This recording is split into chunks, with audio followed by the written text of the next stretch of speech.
Backbiting. Is that a criminal law in this country, backbiting? Maybe. It's not. There is no such law. The only thing they go by is called the label laws, where if you are very powerful celebrities and rich person and so on, then you can say he's insulted or she's insulted me and so on. You go through that route. But if someone backbites, it's not morally considered wrong. But you know and I know that it's not right. This is not acceptable. We have no right to do that behind someone's back. It's like stabbing. You know what the Quran says? When you do these things, it's like eating the flesh of your dead brother.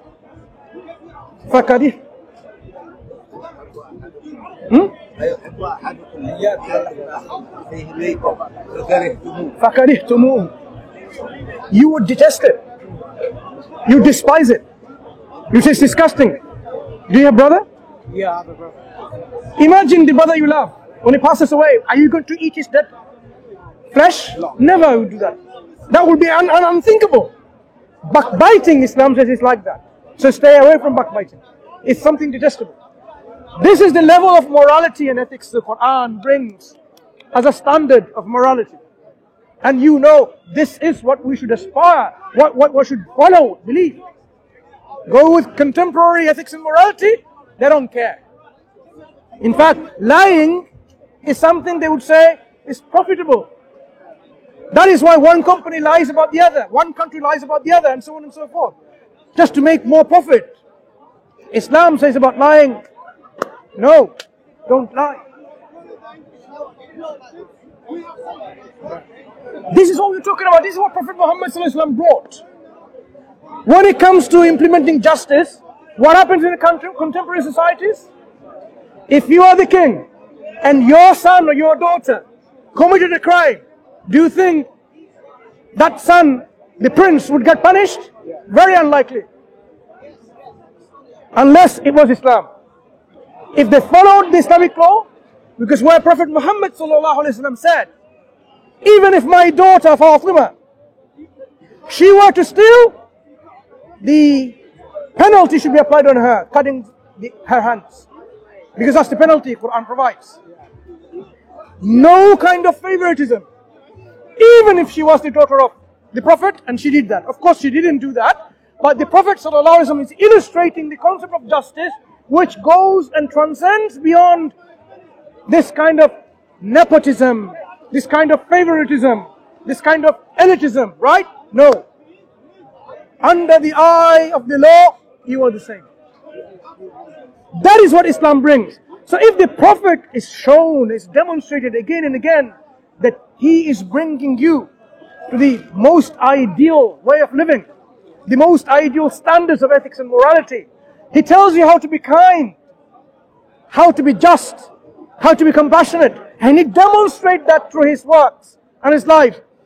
During the time in Mecca, he was persecuted by his fellow people because he was saying worship in one God and they didn't want to believe in one God. Because it was destroying their economy of polytheistic belief system of multiple gods and multiple deities. People would come in pilgrimage and pay homages and monies and all these offerings and gifts to different deities. When he says, no, none of these are gods, destroy them all, there's one God, their business is gone. So they became an enemy.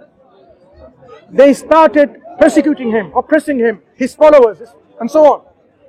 Eventually they had to migrate from Mecca to Yathrib, which later became known as Medina, the city of the Prophet. One time, because he established a city, a state, a nation, a community in Medina, that nation grew in political might too. So when they came back in Mecca to conquer Mecca, now he should go and wipe them all those people who tortured him, oppressed him, and his families, and his people, right? He should, every single one of them should say, now, just exactly what you did, we are going to do to you. Apply the law of Moses, for example. Eye for an eye, tooth for a tooth, life for life. That wouldn't be unjust, right? Because that seems fair. What did he do? Alayhi salatu wasalam. Apart from a few handful of individuals because of their severity of the crime, that's only a handful. All the people who were given pardon. You are all forgiven. In fact, not only that, he said, whosoever wants to go and be in the house of X, Y, and Z, their life is secured. No one can harm them. Imagine the compassion of the individual who has been harmed and tortured and suffering so much during his time in Mecca. And when he comes back victorious, instead of showing revenge, retaliation, or even idea of justice, he forgives them. He forgives them. No wonder he's called the Prophet of Mercy. Allahumma salli ala Muhammad wa ala ali Muhammad kama sallaita ala Ibrahim wa ala ali Ibrahim innaka Hamidum Majid. Allahumma barik ala Muhammad wa ala ali Muhammad kama barakta ala Ibrahim wa ala ali Ibrahim innaka Hamidum Majid. We're just saying, may God bless him, magnify his praise to our Prophet sallallahu alaihi wasallam and his family and companions and so on. Just like he blessed Prophet Ibrahim alayhi salam. That is the Prophet of mercy. And Nabi ar-Rahmah. Allah says in the Quran, وَمَا أَرْسَلْنَاكَ إِلَّا رَحْمَةً لِلْعَالَمِينَ. That Allah says, He has not sent. He said, I have not sent you, the Prophet, except as a mercy to the whole of mankind. That is our Prophet Muhammad sallallahu alayhi wasallam. People don't know about our Prophet. And that is why the reluctance in accepting him. So you accept Jesus Christ as a messenger of God. All you need to do is establish that Prophet Muhammad sallallahu alaihi wasallam is indeed a prophet of God, a messenger of God, that brought revelation, guidance from God. Then you will truly be remaining a consistent Muslim, a believer in one God, a submitter in one God.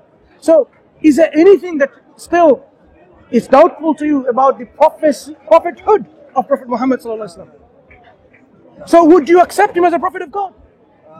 I'll think about it. Think. Ask yourself, what is it still that awaits in me that I am to establish him to be a prophet of God? Because if there's nothing remaining, then you should, with open heart and open arms, accept him as a prophet of God. Because by doing so, you will be saving yourself from the fire of hell. You will be the recipient of the mercy of God, in which God grants you paradise, Jannah, eternal happiness, joy, bliss, tranquility and contentment. That is what the reward of being a worshipper of God, being a Muslim, being saved from the hellfire and being entered in paradise, in Jannah, in Darul Khuld, the eternal abode in happiness. Not eternal abode in the hellfire with torture and suffering. Does that make sense, Solomon? Is there anything else that you have in mind that we need to clarify? No. I think it's been great talking to you. Okay, likewise too. Okay? Do you know we believe in the Quran, which is the book that Prophet brought? Yeah. Right. Read the Quran with an open mind. Ask yourself as you read, what does it say about God? Does it make sense that God is described in there? Or is it give you imperfect description like some other books do? Because the Quran must describe God perfectly. Does it have enough internal evidence that is from God? Ask yourself. If you're willing to, we can show you. But perhaps another time. Because you want to think about Prophet Muhammad sallallahu alaihi wasallam, that's a very good start. Think about the book he brought. And if you find that the Quran, you cannot reject it, because there's no way of rejecting it. Because it describes to you with its evidence it's from God, then you have to accept it. Yeah? It's good. Pleasure speaking to you, Salawat. Take care, ask questions, and perhaps we meet again, and we can go through your further explorations, what you've done, what you've come across, and if you have any questions we can answer. Yeah? Take care.